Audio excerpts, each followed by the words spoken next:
nos unir ao pastor Theo e erguer intercessão pela nossa cidade. O contato regular com a realidade do que ocorre na região metropolitana do Rio de Janeiro é algo realmente assustador. Nós estamos próximos de uma intervenção no nosso estado. E semana passada, 3 horas antes do nosso culto no Jacarezinho, no qual recebemos 25 a 30 crianças, estamos plantando uma igreja no coração da favela. E 3 horas antes, houve uma operação policial, nós recebemos cerca de 20, 30 tiros, rajadas de fuzil, 6º confronto, na área onde nós trabalhamos, perfazendo um total de cerca de 200 tiros de pistola e fuzil. E acabei de chegar da comunidade, por isso não pude participar do início da adoração, com meu coração grato a Deus, por ver os nossos guerreiros, que estão lá dentro da comunidade, gente que saiu da Barra da Tijuca, da nossa igreja, e que está ali, fincando a bandeira do Evangelho naquele terreno, que carece tanto da luz do Evangelho. É uma realidade que nos faz lembrar o que o Senhor Jesus disse ao povo que jazia em trevas. O povo que jazia em trevas viu grande luz, e aos que viviam na região da sombra da morte, resplandeceu-lhes a luz. Para você chegar na nossa igreja, você tem que pegar a Dom Helder Câmara, entrar no buraco do Lacerda, tomar a Viúva Cláudia, e em seguida virar à direita, acessando a Garganta do Diabo, que leva esse nome em razão do fato de ser um local antigo de desova, e onde hoje ocorre a maioria dos confrontos na nossa terra. E nada isolado do que ocorre no nosso país. Se juntarmos o total de assassinatos nos governos Lula, Dilma e Temer, dá de 750 a 800 mil assassinatos, a maioria gente pobre.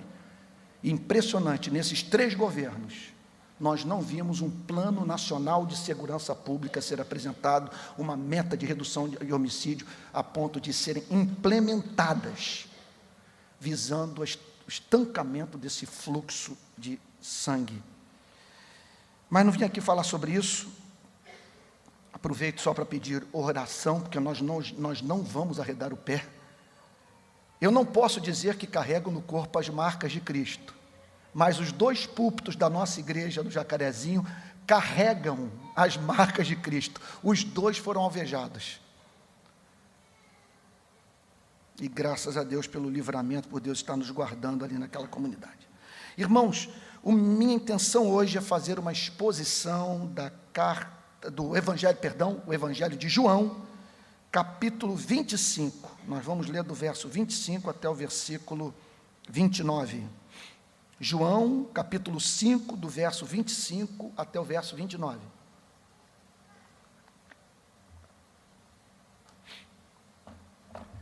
Irmãos queridos, se eu estivesse preocupado com popularidade, eu não traria para vocês essa pregação. É o tipo de mensagem que vai me expor a quantidade absurda de edições que podem me comprometer e arruinar com a minha vida pública. Mas a tarefa do ministro é pregar todo o conselho de Deus, e mesmo aquilo que seja visto por nós como culturalmente ofensivo. E a mensagem de hoje é profundamente ofensiva para a cultura que foi estabelecida no chamado mundo ocidental, presente no nosso país, na nossa cidade. Evangelho de João, capítulo 5, verso 25. Pai Santo, não nos deixe sós. não permita que tanta gente que saiu de casa, que veio pelo caminho dizendo, fala que teu servo ouve, sai daqui frustrada. Não permita, Senhor, que a igreja seja exposta tão somente à apresentação de uma grande peça de oratória. Porque o reino de Deus não consiste em palavras de sabedoria, de persuasão humana, mas em demonstração de espírito e de poder. E nós pedimos que haja transcendência nessa noite.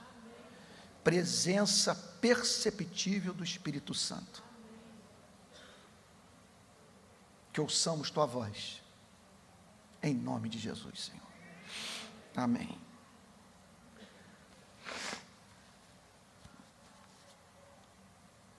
Em verdade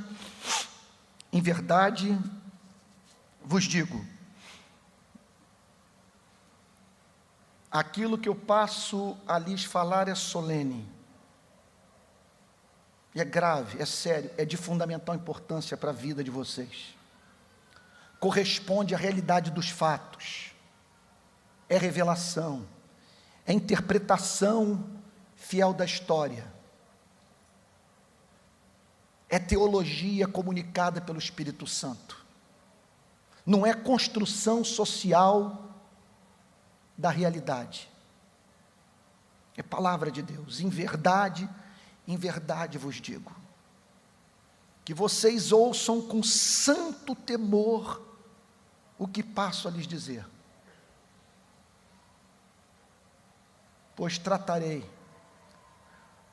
daquilo que deveria se constituir em motivo de especial preocupação da espécie humana.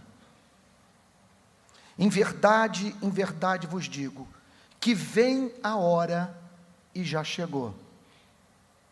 Ele está falando, portanto, de um elemento da escatologia, daquilo que os profetas e os apóstolos falaram sobre o final dos tempos e que já estava se cumprindo nos seus dias. Vem a hora e já chegou. Já está em operação aquilo que seria milagre, especialmente característico do tempo do fim da história da humanidade, em que os mortos ouvirão a voz do Filho de Deus. Quem são os mortos? Todos os descendentes dos nossos pais.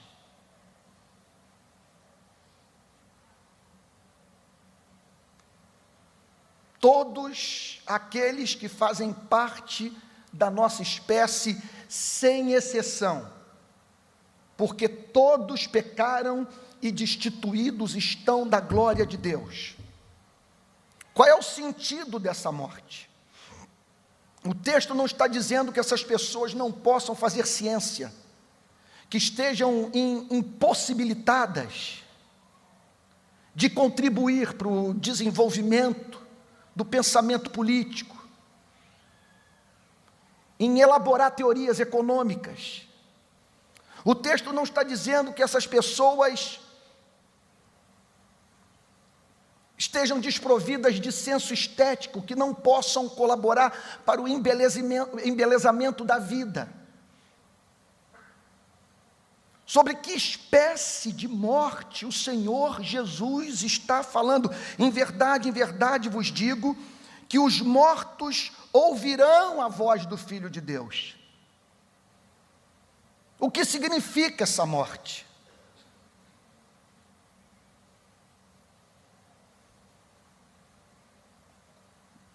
Significa viver em função de si mesmo. Significa pegar esse elemento da imagem e semelhança de Deus que nós carregamos, o amor próprio, e transformá-lo em egoísmo. E para isso, mentir e passar por cima do interesse do nosso semelhante. Essa morte significa você estabelecer um conceito de felicidade para si mesmo que não envolve a felicidade do próximo. É a vida sem compaixão. É olhar para o que sofre e dele não se compadecer. É estar morto para o exercício do amor. É exigir das pessoas uma espécie de tratamento que estamos indispostos de praticar na nossa relação com aqueles que cruzam o nosso caminho. Significa você não ter consciência que é responsável pelas 2 guerras mundiais, pela dilapidação do planeta, que você não tem relação com a miséria do Brasil, com a desigualdade social da nossa nação. Significa, portanto, você não se ver como pecador.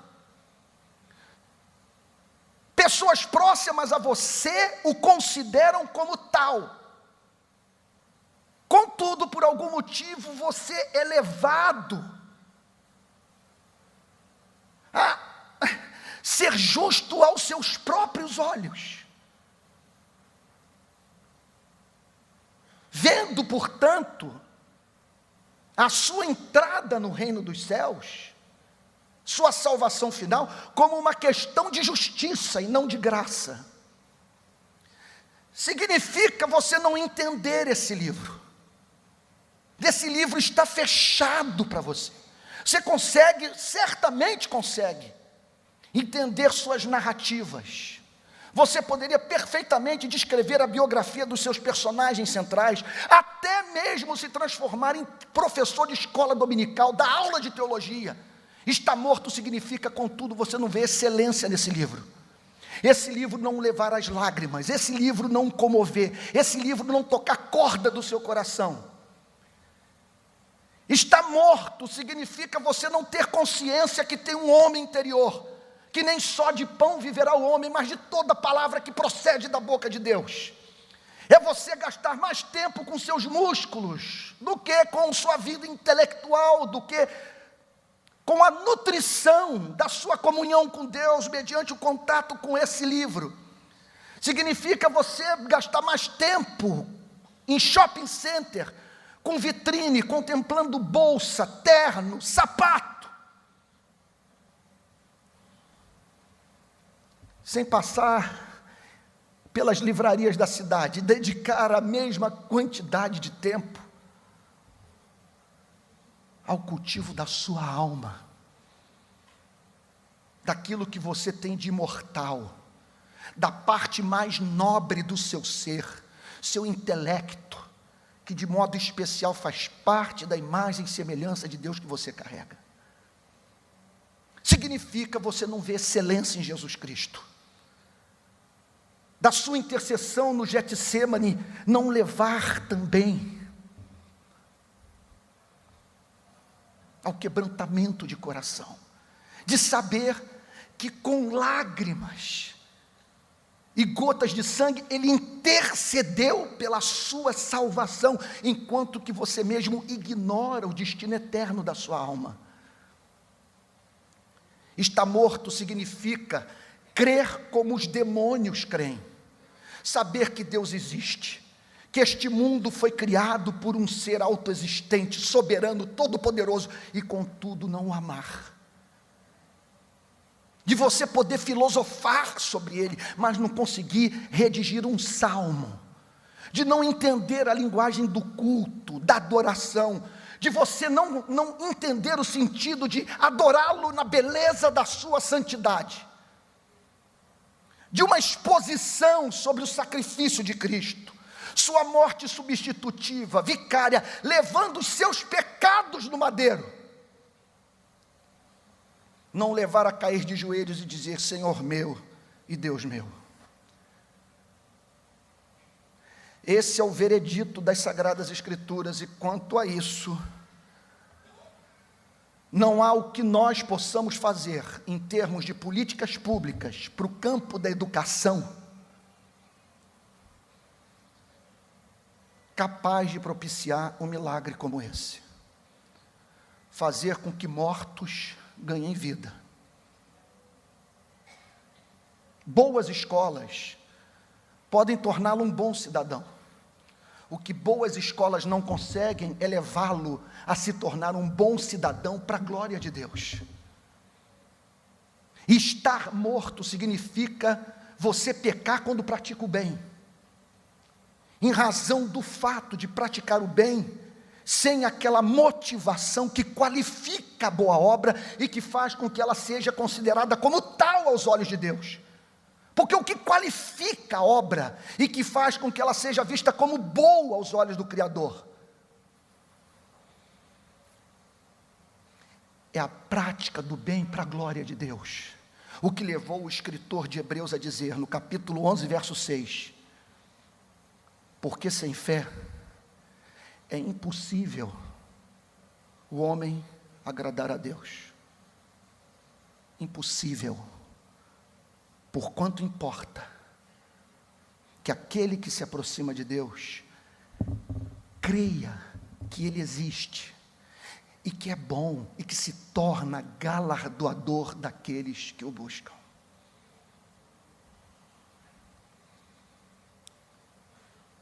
Portanto, está morto.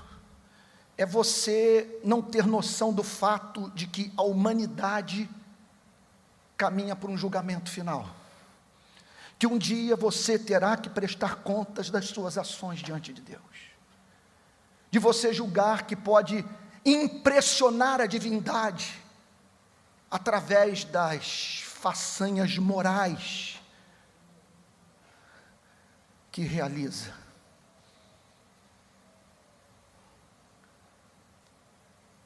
Em verdade vos digo, que vem a hora, e já chegou, em que os mortos ouvirão a voz do Filho de Deus, e os que a ouvirem viverão.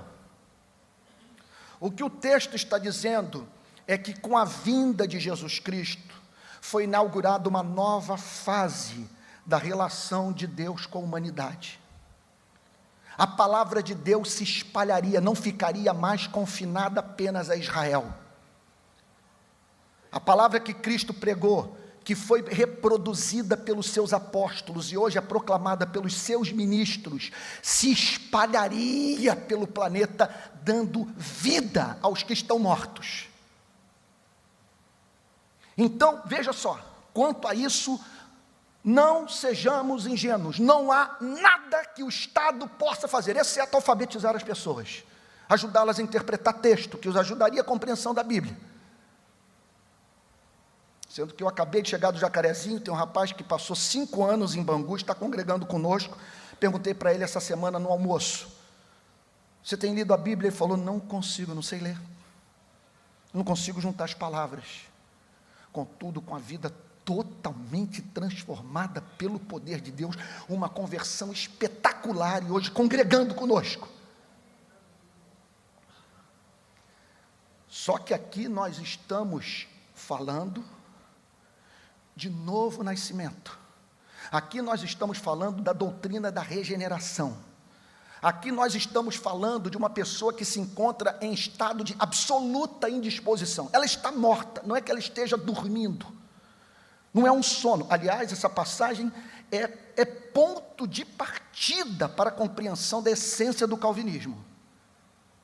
Porque o que o calvinismo ensina é justamente isso. Os homens sem Cristo estão mortos. E se tiverem que ser salvos, tal acontecerá mediante uma manifestação toda poderosa de Deus, análoga a que houve na relação de Cristo com Lázaro, quando após 4 dias a sua morte, ele ouviu o Filho de Deus dizer, Lázaro, vem para fora. O que esse texto está dizendo, é que esse milagre está em curso, a palavra de Cristo está sendo pregada, e o texto declara, está dando vida aos que estavam mortos, eles ouvirão a voz, é um ouvir com fé, é um ouvir regulado pelo Espírito Santo, de maneira que o Espírito Santo ajuda o eleito a decodificar a mensagem que está sendo proclamada.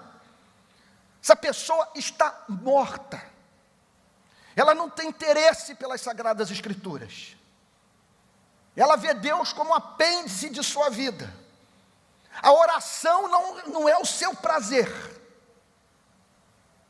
ela não vê sentido na comunhão com os santos, especialmente quando esses são pobres, humildes.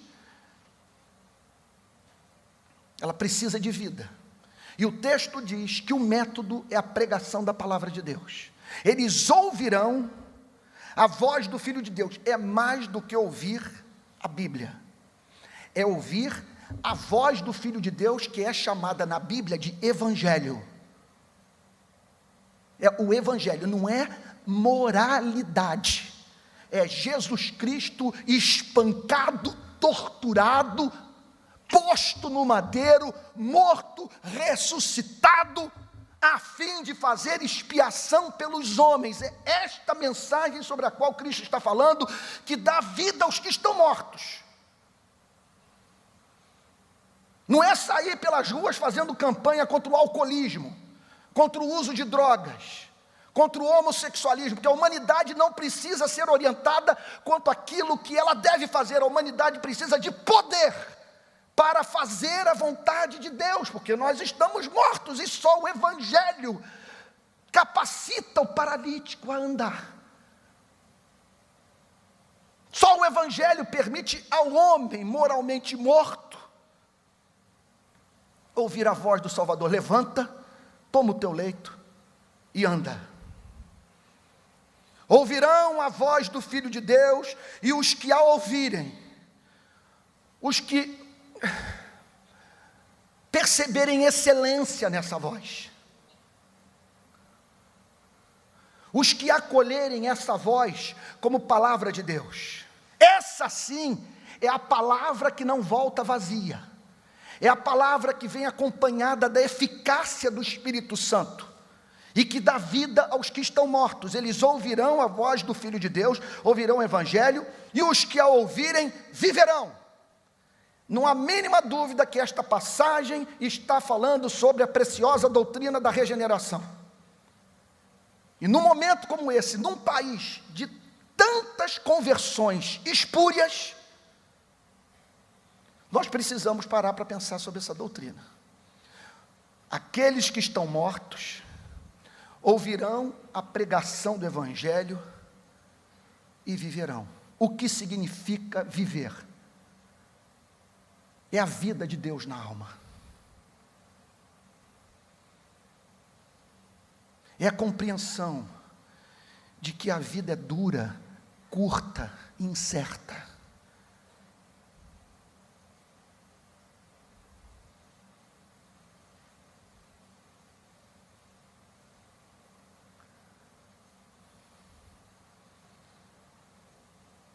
É o redimensionamento dos nossos valores. É a capacidade de discernir entre aquilo que nós podemos perfeitamente descartar e o inegociável, do qual dependemos para viver. Significa ter amor por esse livro, ter interesse em conhecê-lo.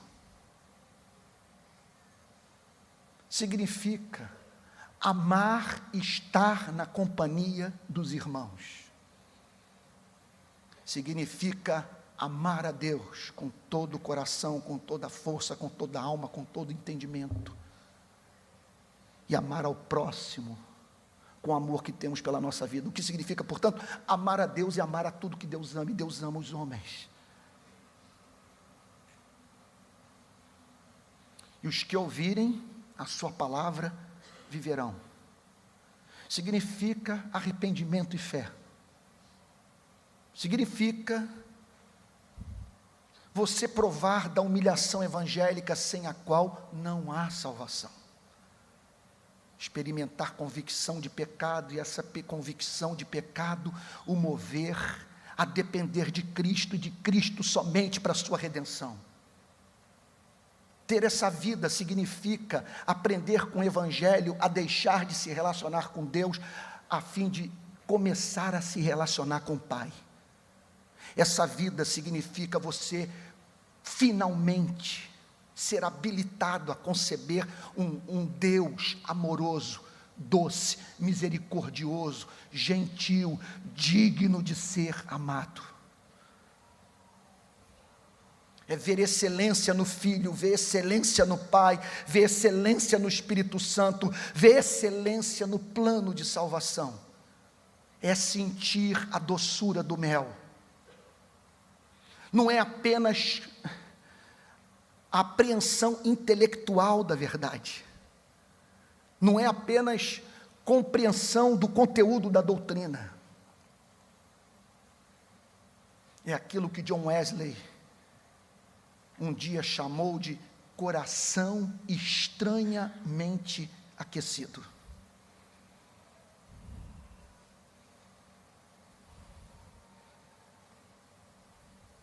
Vida de Deus na alma, você conhece isso?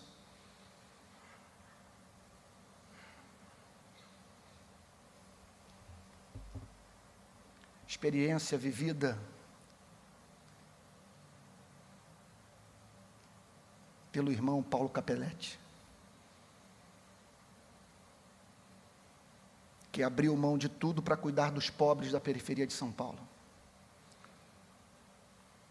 que abriga travestis e mendigos dentro da sua própria casa. Eu pude conhecer ano passado, ao receber um convite por parte dele para pregar.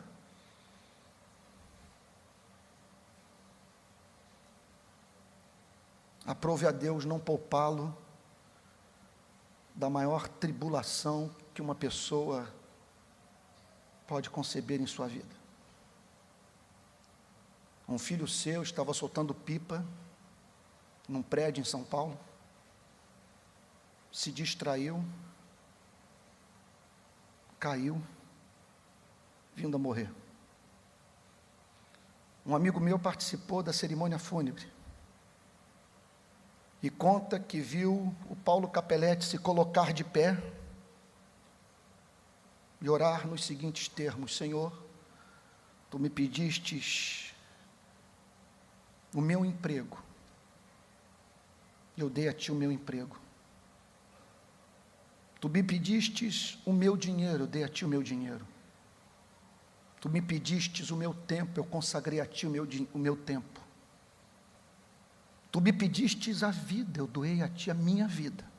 E agora Tu me pedes o meu filho.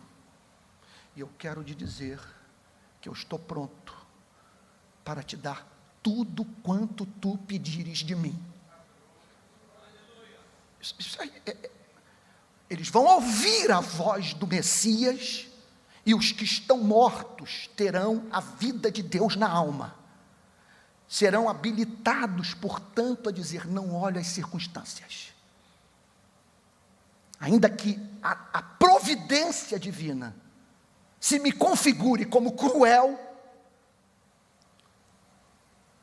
continuarei a viver na força da fé implícita naquele que me amou e a si mesmo se entregou por mim no Calvário. Em verdade vos digo, que vem a hora, e já chegou, em que os mortos, ouvirão a voz do Filho de Deus, através da boca do Senhor Jesus, através dos apóstolos e hoje através das nossas vidas. Ouvirão o Evangelho, e os que a ouvirem, viverão, renascerão, passarão a ter comunhão com Deus, tomarão consciência do fato que tem um homem interior, e que esse homem interior precisa ser cultivado, que ele tem demandas intelectuais, que ele quer luz, que ele carece de se alimentar da palavra, em razão de ser um novo homem. Ele não se adapta mais a esse sistema que a Bíblia chama de mundo. Ele se tornou ambicioso, ele quer honra, glória e incorruptibilidade. Ele quer a glória de Deus, ele quer a visão beatífica. Ele quer ser encontrado adorando a Deus em espírito e em verdade. Essa é a sua missão. Deixa eu lhe fazer uma pergunta. Você consegue ler a história da pecadora que entrou na casa do fariseu, quebrou o vaso de alabastro com unguento, banhou os pés do Senhor Jesus com suas lágrimas, enxugou com os seus cabelos? Você consegue ler essa história sem sentir inveja dessa mulher? Você consegue ler esse texto das Sagradas Escrituras sem clamar: Senhor, ajude-me a entender o que essa mulher sentiu, que a levou à sua presença? Por que essa adoração? De onde brotaram essas lágrimas? Porque ela foi encontrada absorta, contemplando o seu Salvador, ignorando os que estavam ao seu redor e que a julgavam.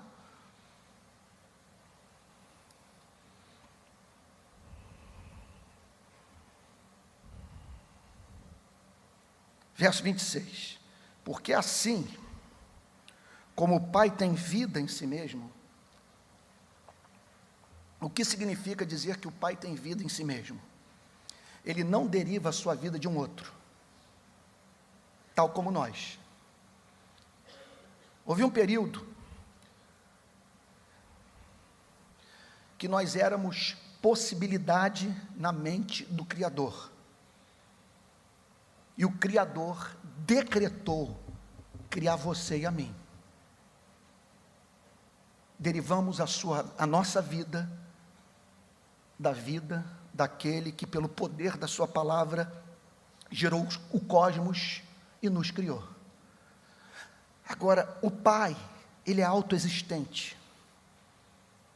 Os teólogos e filósofos costumam dizer que ele existe pela necessidade do seu próprio ser. Ele é causa não causada. Ele é a única origem de tudo que foi criado. Só há um ser no universo, infinito, autoexistente e imutável. O Pai tem vida em si mesmo. Ele não depende da vontade de um outro para viver, porque por Ele, por meio dEle e para Ele são todas as coisas, a Ele, pois, a glória eternamente, amém. Por isso que nós não nos curvamos diante de ninguém, de papas, autoridades eclesiásticas, líderes políticos. O diabo, só existe um diante de quem nós nos curvamos: aquele que do nada criou os céus e a terra, perfeito em todos os seus atributos e santo, santo, santo. Foi a resposta que o Senhor Jesus deu para Satanás: ao Senhor teu Deus adorarás, e só a Ele, somente a Ele prestarás culto. O Pai tem vida em si mesmo, mas não apenas o Pai, a pessoa bendita do Salvador também. O texto diz: também concedeu ao Filho ter vida em si mesmo.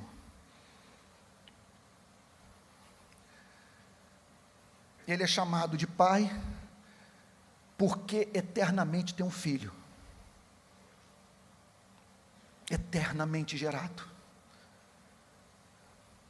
da mesma substância, igual em sabedoria, santidade, poder, amor, fidelidade, portanto, igualmente digno de ser amado. Por isso que ele é encontrado no Novo Testamento sendo objeto do culto da chamada igreja primitiva. Por isso que nós vemos Tomé diante dele, caindo de joelhos e o chamando de Senhor meu e Deus meu. Ele tem vida em si mesmo, o que significa, portanto, que ele também existe pela necessidade do seu próprio ser. Os teólogos costumam usar para tentar explicar o que é de difícil compreensão, e C.S. Lewis diz que se o cristianismo estivesse dedicado à tarefa de inventar religião, ele apresentaria alguma coisa bem menos complexa. Como o cristianismo lida com fatos, nós lidamos com uma doutrina como essa. O Deus homem, eternamente gerado. A Trindade, o sol que produz calor e luz. O Pai, o Filho, o Espírito Santo. E aquele que esteve aqui entre nós há 2000 anos é revelado nessa passagem como o que tem vida em si mesmo. E que, portanto, tem autoridade para comunicar o que somente Ele possui. Tem vida. Não está exposto ao pecado, à tentação, ao processo de envelhecimento e morte. Tem vida porque tem prazer no Pai. Ele pode dizer: a minha comida consiste em fazer a vontade daquele que me enviou e realizar a sua obra. Eu e o Pai somos um. E aí o texto prossegue no verso 27, declarando: e lhe deu autoridade, lhe deu poder. Essa é uma prerrogativa do Messias. Ninguém mais no universo pode exercer essa autoridade sobre a humanidade. Ele tem autoridade para julgar, a palavra no grego krisis, que tem o sentido de discriminar, de avaliar, de sobre alguma coisa estabelecer um veredito, julgar e condenar. Ele tem autoridade para julgar porque é o Filho do homem. Ele tem autoridade para julgar porque para fazer um julgamento universal como esse é necessário que se tenha onisciência, que a vida esteja em conformidade à vontade do Pai, portanto imune a qualquer espécie de injustiça ou daquilo que a Bíblia chama de acepção de pessoas. Ele é o Filho do homem, ele é o Messias. Ele é Deus de Deus, mas nascido de uma virgem pelo poder do Espírito Santo. E agora o Deus homem, que tem vida em si mesmo e que recebeu da parte do Pai a autoridade para julgar a humanidade, para julgar seres morais. Não fique escandalizado com o que eu vou dizer. Para julgar seres que julgam, para julgar seres que condenam, para julgar seres que dizem: Eduardo Cunha é um canalha, Cabral não pode sair da prisão, ele arruinou o estado do Rio de Janeiro, Adolf Hitler foi uma manifestação do anticristo. E alguém no universo que recebeu autoridade para julgar, para pegar os que passaram por esse planeta e estão trabalhando duro para poluir os rios, dizimar as florestas, matar os pássaros e acabar com a própria espécie.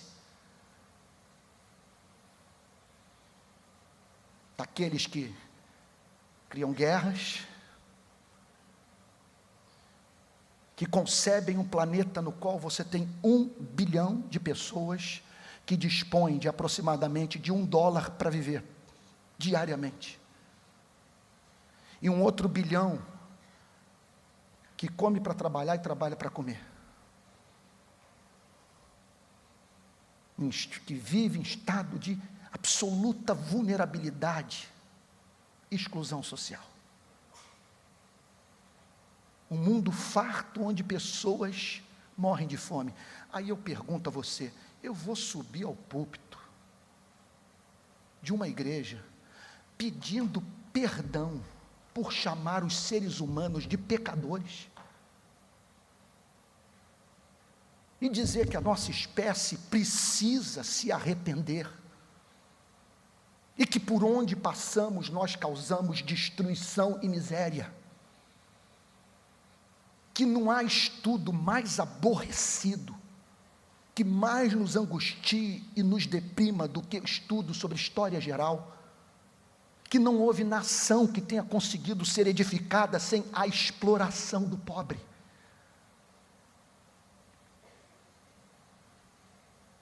Então o texto diz que um de nós recebeu a autoridade de julgar. Isso é profundamente racional. Profundamente racional. Significa o seguinte, que o cristianismo revela que o Criador leva a sério o que fazemos uns com os outros e o que fazemos com o planeta. Que há olhos que veem. Pois bem, os versos 28 e 29...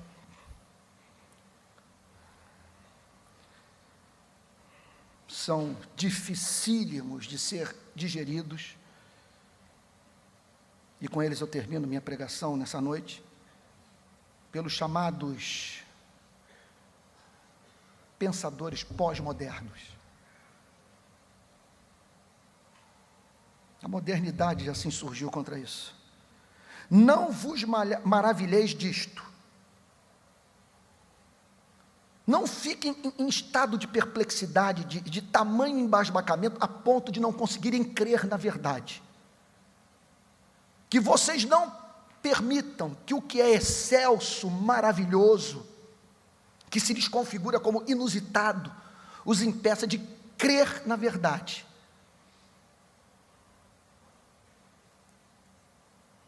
Não vos maravilheis disto, porque vem a hora. Observe que o texto não está dizendo que vem a hora e já chegou. Ele apenas diz, vem a hora. Não é vem a hora e já chegou. Portanto, ele está falando de algo completamente diferente do que falou no verso 25. Não vos maravilheis disto, porque vem a hora em que todos os que se acham nos túmulos ouvirão a sua voz e sairão. Ele está dizendo, portanto, que a mesma palavra que criou os céus e a terra, a mesma palavra que dá vida aos que estão espiritualmente mortos, é a mesma palavra que fará com que todos os que pereceram, um dia, recebam vida biológica da parte de Deus. Olha o que o texto diz, porque vem a hora em que todos os que se acham nos túmulos, obviamente que o texto está falando aqui de quem morreu no mar, de quem foi devorado por animal, de quem foi incinerado, todos os que se acham nos túmulos, todos sem exceção, ouvirão a sua voz e sairão. Será um universal, Lázaro vem para fora.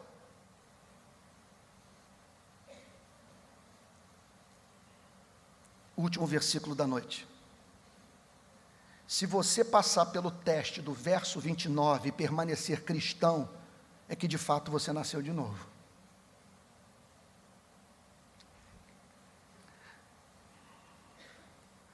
Os que tiverem feito o bem para a ressurreição da vida, os que tiverem praticado o mal para a ressurreição do juízo.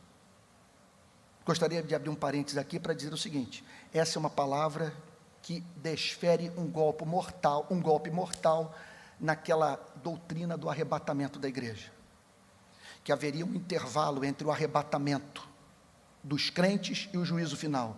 Essa passagem diz que tudo acontecerá concomitantemente, haverá duas ressurreições, a ressurreição dos justos, a ressurreição dos injustos. Vamos ao texto.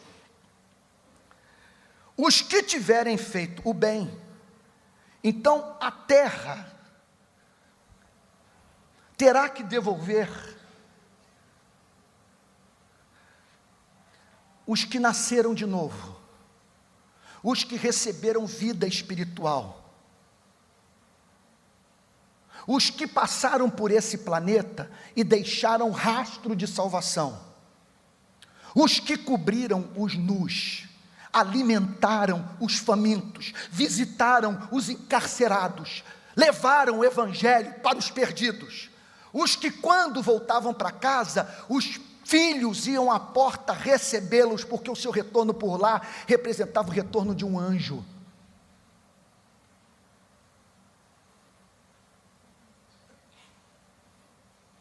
Aqueles que fizeram com que os que estavam ao seu redor, com os quais conviveram, recobrassem a esperança. Aqueles que, através de suas vidas, faziam homens e mulheres sentirem saudade de Deus, sal da terra e luz do mundo. Eles nasceram de novo,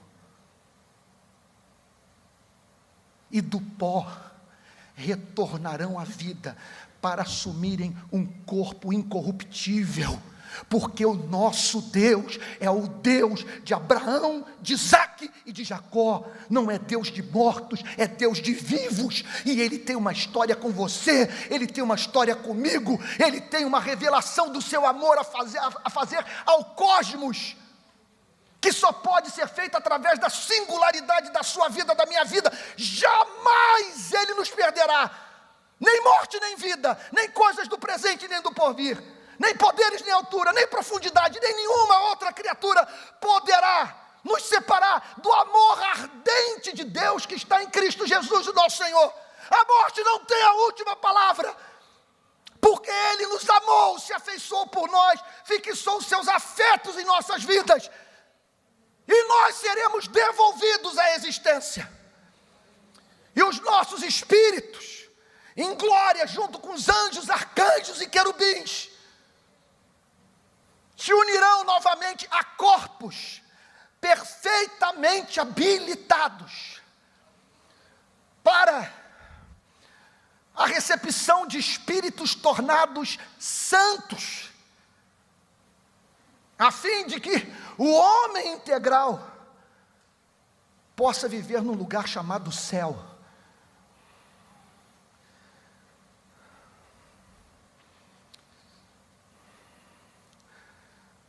Os que tiverem feito bem, não há mínima dúvida que o Senhor Jesus não está ensinando aqui salvação pelas obras. Estávamos mortos. Se Ele não tivesse nos amado, nós não o amaríamos. Ele nos deu vida. A palavra que a Bíblia usa para esse ato é graça. Ele se afeiçoou por você.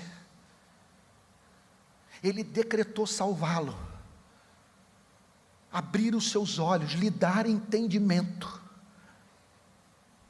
Como diz o apóstolo Paulo no seu testemunho na carta aos Gálatas: quando, porém, ao que me separou antes de eu nascer, aprouve revelar o seu Filho em mim.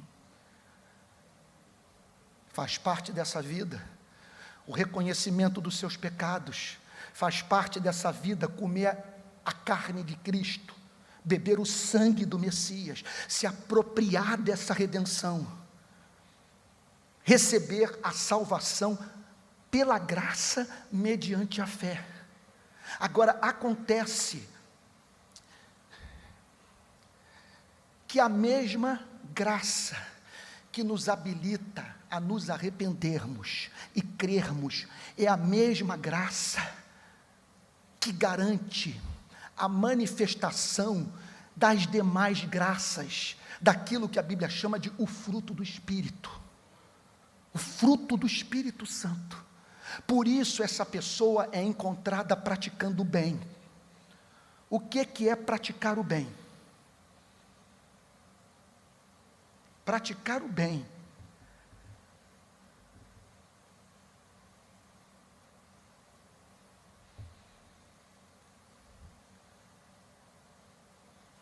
tem o sentido na Bíblia de tão somente fazermos aquilo que a palavra de Deus prescreve.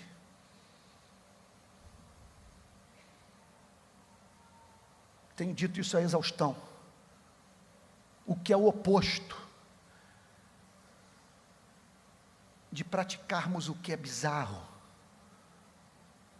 idiota, que não transforma a vida de ninguém,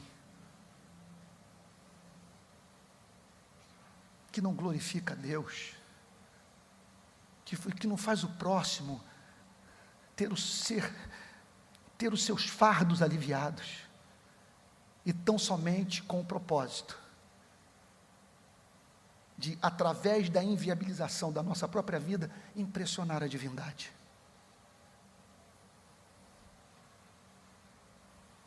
Essas pessoas foram encontradas praticando o bem, porque pelo fruto se conhece a árvore.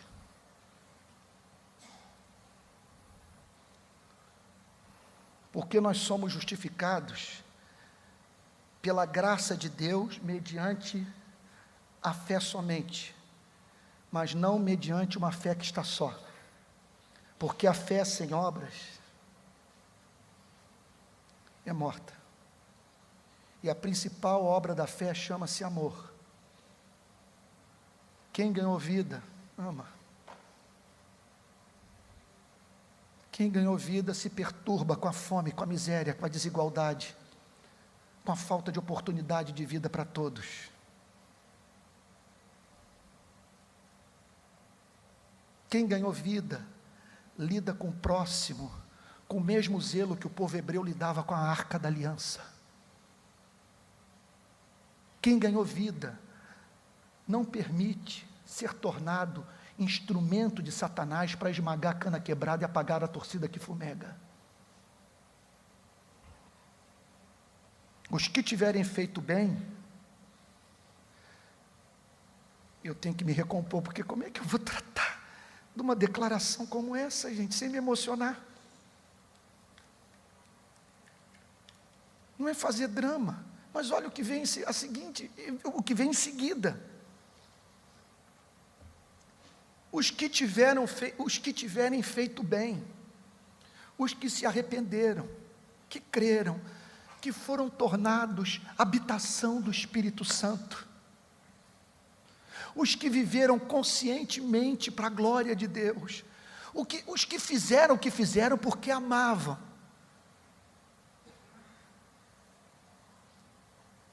os que tiverem feito o bem para a ressurreição da vida. Você não se comove com isso? Ressurgir para a vida, ressurgir para ter vida em si mesmo, ressurgir para participar da vida do Pai e do Filho, ressurgir para nunca mais envelhecer, ressurgir para nunca mais temer a morte, ressurgir para nunca mais pecar, ressurgir para ser tornado formoso, ressurgir para ser tornado belo, participando assim da beleza de Cristo, ressurgir para ser objeto do amor complacente de Deus, ressurgir para que o Criador olhe para a sua vida como um artista olha para uma obra-prima que acabou de produzir, ressurgir para a vida, ressurgir para viver num mundo que não precisará mais de fé nem de esperança, porque os habitantes desse planeta estarão contemplando a glória de Deus, numa cidade que não precisará da luz do sol, porque a glória de Deus iluminará todos, num mundo onde não entrará nenhum profano, nenhum imundo, é o que a Bíblia diz, no mundo sem juízes, sem magistrados, sem policiais, sem exércitos, sem fuzis, sem pistolas, sem pena de detenção, numa cidade sem muros,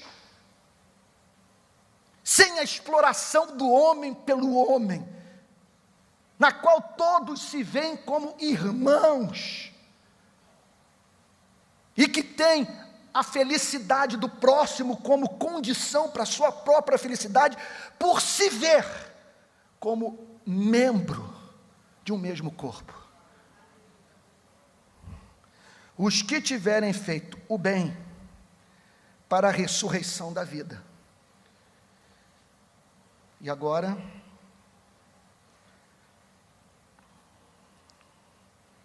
Se eu estivesse preocupado com a minha imagem pública, não pregaria sobre isso.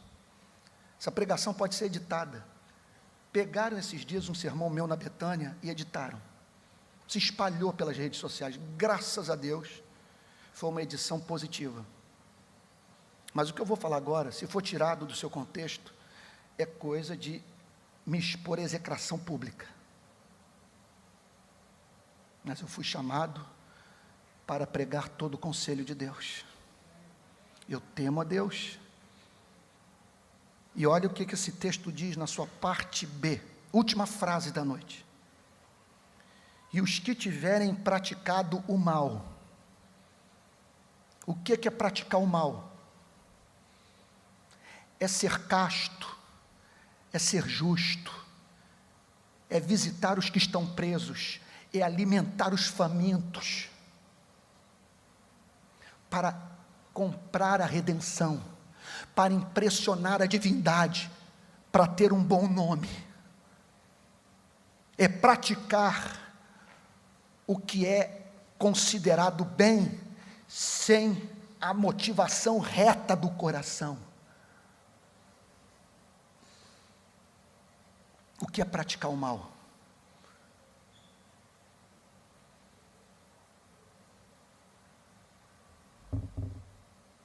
Praticar o mal é você infernizar a vida de pessoas que convivem contigo.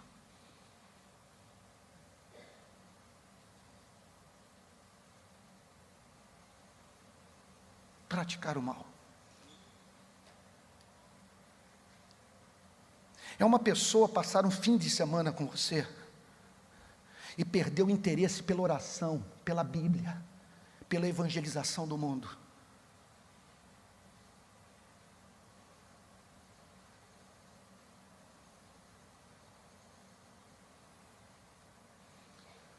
Praticar o mal é ser mundano, é se dedicar desmedidamente a um hobby, de maneira que cavalos, motocicletas, futebol o absorvem de uma tal maneira que você tem mais tempo para esses hobbies do que para a sua própria alma. É ser tornado mundano.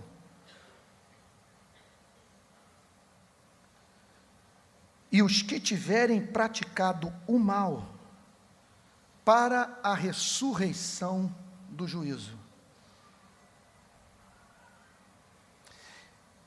Notem bem, isso aqui é o que o Senhor Jesus está ensinando. Essas pessoas serão trazidas de volta à vida para tomarem conhecimento através da boca do próprio Deus do que elas fizeram com as oportunidades que tiveram em vida e desperdiçaram. Em nome de Jesus. Não fique escandalizado com o que eu estou dizendo, porque você vive assim. Todos nós carregamos no bolso uma fita métrica. O que levou o Senhor Jesus a dizer: com o juízo com que julgardes, sereis julgados. E aí me utilizo mais uma vez da metáfora de Francis Schaeffer. É o tal do gravador que está pendurado no seu pescoço e que grava todas as avaliações morais que você faz, todas as pessoas que você condena com seus lábios. O presidente não presta, gravou. Fulano é indiferente, gravou. Você é egoísta, gravou. Naquele dia, diz Francis Schaeffer, e eu concordo com ele, Deus vai apertar a tecla play e botará você para se ouvir. E uma pergunta lhe será feita: o que você tem a dizer da forma como viveu à luz do que a vida inteira cobrou do próximo? O veredito de Romanos capítulo 2 é implacável.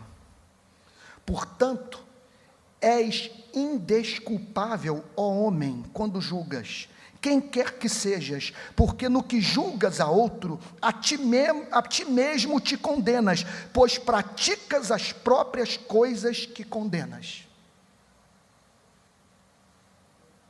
A desgraça é que, por termos sido criados à imagem e semelhança de Deus, nós somos seres morais.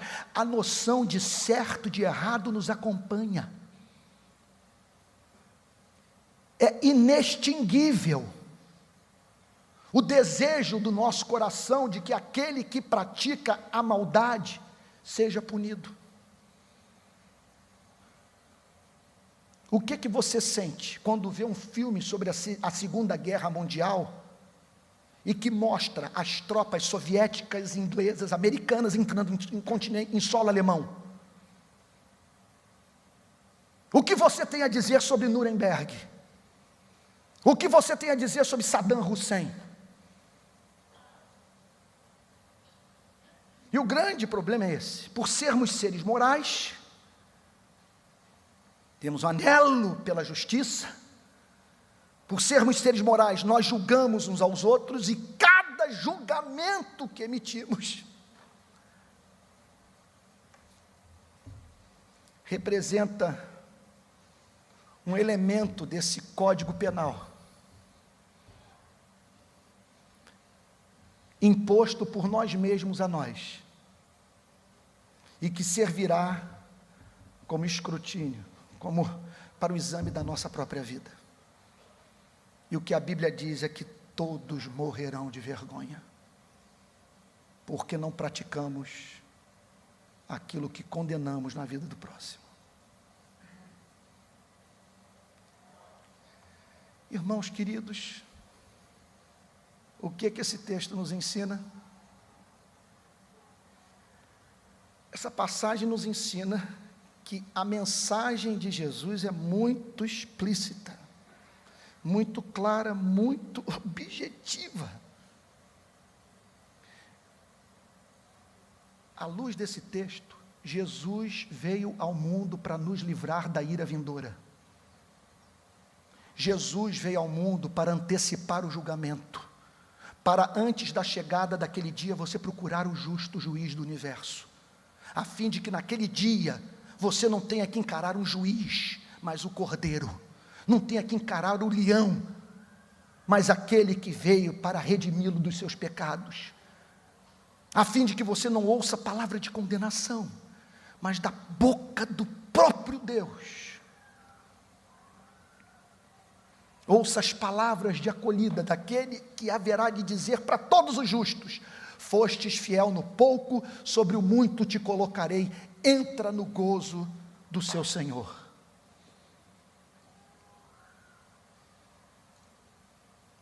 O texto é muito claro. O que essa passagem está dizendo é que Jesus veio a esse mundo a fim de, através da sua palavra, dar vida aos que estão mortos, de maneira que estes sejam encontrados nesse planeta, praticando o bem para a glória de Deus, e desse modo se livrando da ira vindoura que haverá de desabar sobre a vida de todos, aqueles que não se arrependeram, que não aceitaram a oferta de amor. Olha, eu confesso a vocês, eu sou um pouco agnóstico com relação à natureza do inferno. Eu nunca acreditei no inferno de labareda, labareda literal, fogo puro, nunca acreditei nisso. Contudo,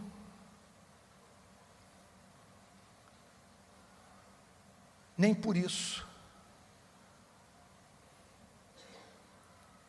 me sinto livre para não alertar as pessoas quanto à chegada desse dia, porque a Bíblia declara que haverá choro e ranger de dentes, fim da oportunidade de salvação, a porta da arca fechada. É desonesto o pregador que não trata desses temas. É desonesto aquele que, para ser popular, não faz uma exposição de uma passagem dura como essa. É desonesto aquele que não alerta a congregação, dizendo: esse dia é absolutamente certo. Buscai, portanto, o Senhor enquanto se pode achar, invocai-o enquanto está perto.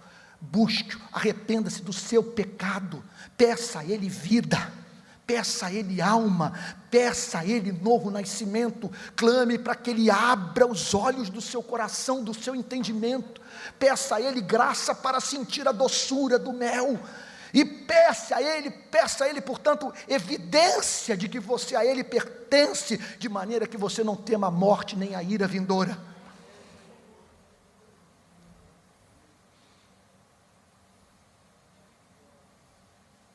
Jesus veio para antecipar aquele dia, para trazer o escatológico para hoje, de maneira que, no dia que se chama hoje, recebamos o perdão e o abraço do Pai. Que Deus o abençoe em nome de Jesus. Vamos ficar de pé e vamos orar?